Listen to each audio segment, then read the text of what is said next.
Hello and greetings from springtime in the UK, and it's an absolute pleasure and honour to be with you at your PSA Australia convention, and I'm just so sorry that I couldn't be there with you in person.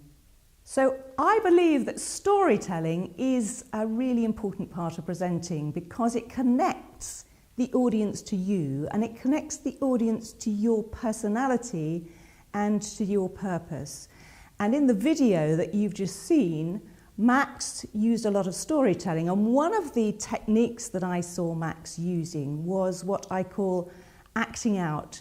In other words, Max was acting out, improvising a scene without props in a way that really brought it to life, as if it was actually happening right there, right now. So that's what I wanted to demonstrate to you from one of my presentations.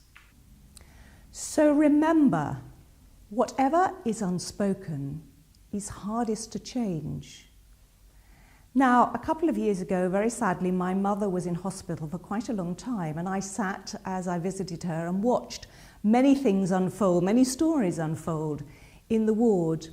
And one of the stories, one of the scenes that unfolded was a lady in the next bay called Kay, an absolutely delightful lady, elderly like my mother, and full of spirit and mischief, actually. And one of the things Kay was very particular about was her locker. She had all her possessions that she'd brought into hospital. She had her diary and she had some special books and magazines. And on the day in question, she had kept from breakfast time a piece of brown bread and butter with a piece of cling film over it on the top of her locker. The next thing that happened was that the nurse came in, very busy, not really much time to chat. She went straight up to Kay's locker without talking to her and started rearranging her things. And then she took the piece of brown bread and butter and without a word to Kay, she moved it and put it on her trolley. Well, I watched Kay to see what would happen next. Was she going to shout? Was she going to remonstrate with the nurse? No, she didn't say a word. She sat there meekly. But as soon as the nurse's back was turned, I saw the glint in Kay's eye. She heaved herself out of her chair and she got her walking frame, and very slowly and painfully, Kay moved herself, staggered across the floor to the nurse's trolley. And she grabbed back the piece of brown bread and butter, and then she staggered back to her locker. And with great triumph, she replaced the brown bread and butter on her locker.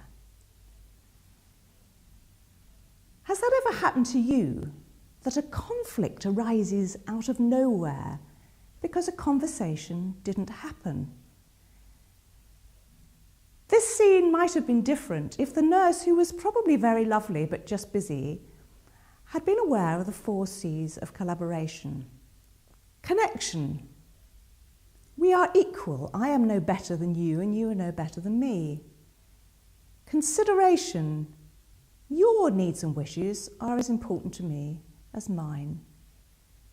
Control. It's not important that we have to do things my way. I don't need to control you.